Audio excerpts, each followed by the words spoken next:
Good morning, class. Let's continue with the chapter Gender, Religion, Caste, where already you all have learned that how social division in the politics have a positive as well as a negative impact. So today, let's talk about caste and politics. Let's see what caste inequality is. Children, when we talk about caste inequality, we mean to say that when within the society there is a discrimination on the basis of caste. Like gender and religion, caste division is also common in our country. We'll find that all societies they have some kind of social inequalities, some form of division of labor. In fact, you'll find in most of societies are divided on the basis of occupations which have been passed from one generation to the another. You'll find that there are a number of the societies where hereditary occupations are followed. Members of the same caste group, they form a social communities. They practice their own rituals over there, their own occupation. They marry within their caste and they do not want to eat with the members of the other caste group. And this caste discrimination is not new to our country. If you know that from a large passage of a time, you'll find that the discrimination exists in our country, specifically when there was an inhuman practice of untouchability. And certain political leaders of our country like Jyotiba Phule, Mahatma Gandhi, B.R. Ambedkar were the people who actually worked for a society which could be free from the caste inequalities. And they worked and they succeeded also. Because of their efforts, or let's say because of some socio-economic changes, the caste and the caste system today in our modern country, in our modern India, have undergone a larger change. We'll find that with the economic development today, because of urbanization or when our literacy rate has been increased, people are more educated, and now when there is an occupational mobility, which means that now people are not stick to the occupation of their forefathers, but people are now more mobile. They are moving from one occupation to the another in which they have an interest, which is actually because of the weakening of the position of the landlords and the old notion of caste hierarchy. This all is breaking down now. In most of the urban areas, you'll find that people, they are walking, they are sitting, they are eating, they are working with the people who belong to the other caste. And nobody actually bothers now. Credit also goes to our constitution, which has actually prohibited the caste-based discrimination. As you all know that our constitution it has been made a law in our country that nobody is untouchable now. Untouchability has been totally removed. So, let's say this constitution has strongly laid the foundation of making a country caste free. Caste free means discrimination free, which is being done on the basis of caste.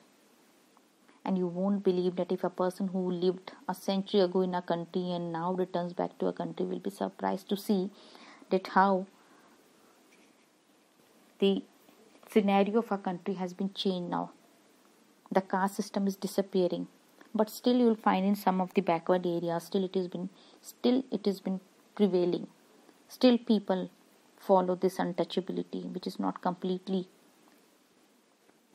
prohibited, you can say, which is not completely in spite of this constitution prohibition. So there are a number of the advantages and disadvantages of this casteism, children. But the best thing is this casteism or discrimination which has been created in casteism is vanishing only because of the access to the education or the literacy system of our country. The people who are now educated or who are illiterate, they very well understand that this caste system, discrimination of casteism has to be removed, has to be totally abolished, has to be banned. So the groups who have or who are able to access to education are very well are the people who have left behind this casteism, but people who have not access to the education are still lagging behind. So that is why I'll find a large number of the people still in the category of the upper caste and the lower caste. So children, caste continues to be closely linked to the economic status.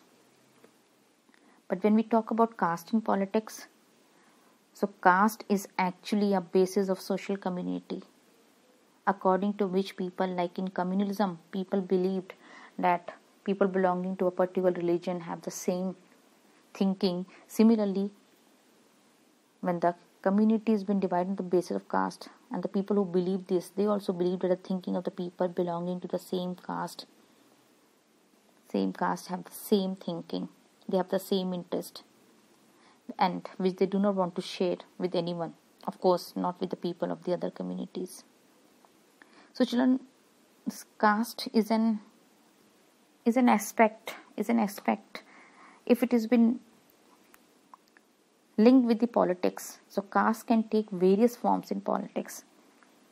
Like when caste has been seen in the politics, you'll find that the parties, when they choose the candidate in election, they keep in mind that the caste composition of the electorate has to be nominated. It means they nominate the different candidate who are of different caste, so that they are able to collect the necessary support to win the election.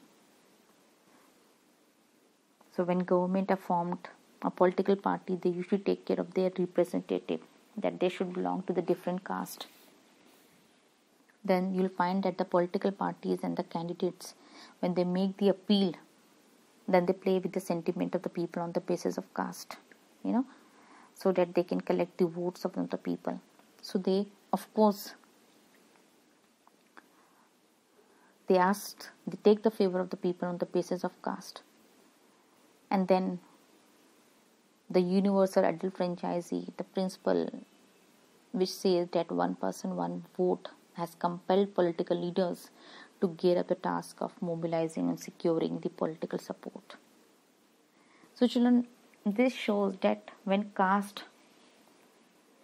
interferes within the politics, then it leads to a bad face. It leads to a bad face. You cannot expect a right person who will lead your country towards the path of progress.